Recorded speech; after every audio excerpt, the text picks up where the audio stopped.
안녕하세요. CTS 방송가족 여러분. 저는 회복과 쉼이 있는 행복한 예배 공동체를 만들어가는 유광침례교회 이성환 목사입니다. 오늘은 효율보다 중요한 순종이라는 말씀의 제목으로 여러분과 함께 귀한 은혜를 나누고 깨달음을 얻기를 원합니다. 오늘 우리에게 주신 하나님 말씀은 사무엘하 6장 4절에서 7절까지의 말씀입니다.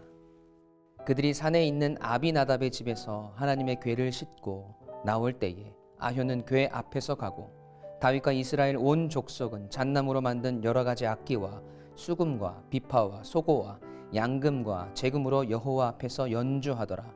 그들이 나곤의 타작마당에 이르러서는 소들이 띠므로 웃사가 손을 들어 하나님의 궤를 붙들었더니 여호와 하나님이 웃사가 잘못함으로 말미암아 진노하사 그를 그곳에서 치시니 그가 거기 하나님의 궤 곁에서 죽으니라.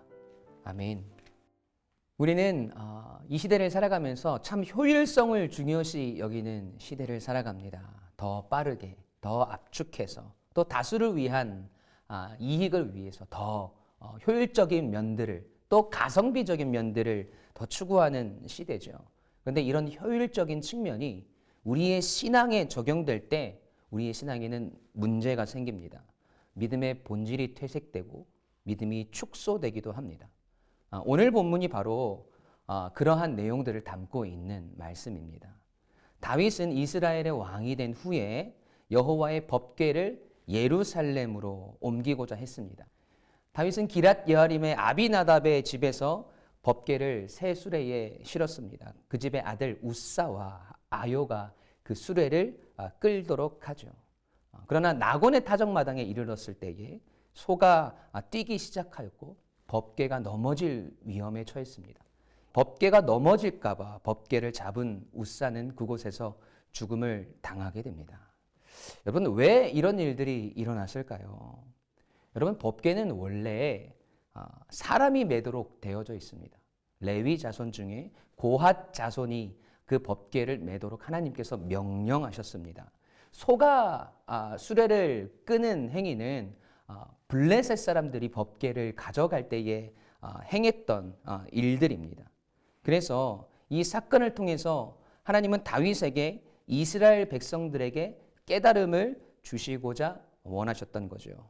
법궤를 예루살렘으로 옮기는 일의 그 의도가 아무리 선하더라도 그것을 이루기 위해서는 하나님의 방법대로, 하나님께서 우리에게 지시한 대로, 하나님께서 말씀하신 대로 그 일을 이루어야 한다는 것을 우리에게 알려주고 계시는 것입니다. 네, 물론 수레로 가는 것이 효율적이고 가성비가 있고 시간이 더 빠르게 이루어짐에도 불구하고 하나님은 그 길이 더디더라도, 그 길이 비록 느리더라도 하나님은 하나님의 뜻대로 그 일을 행하길 원하셨던 것입니다.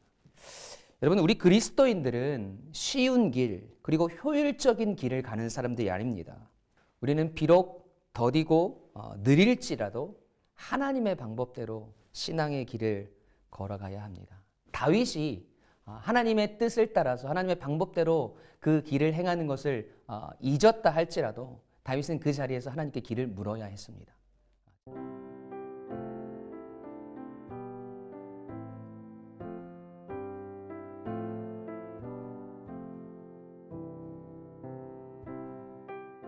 여러분, 우리는 하나님께 길을 묻는 인생이 되어야 합니다.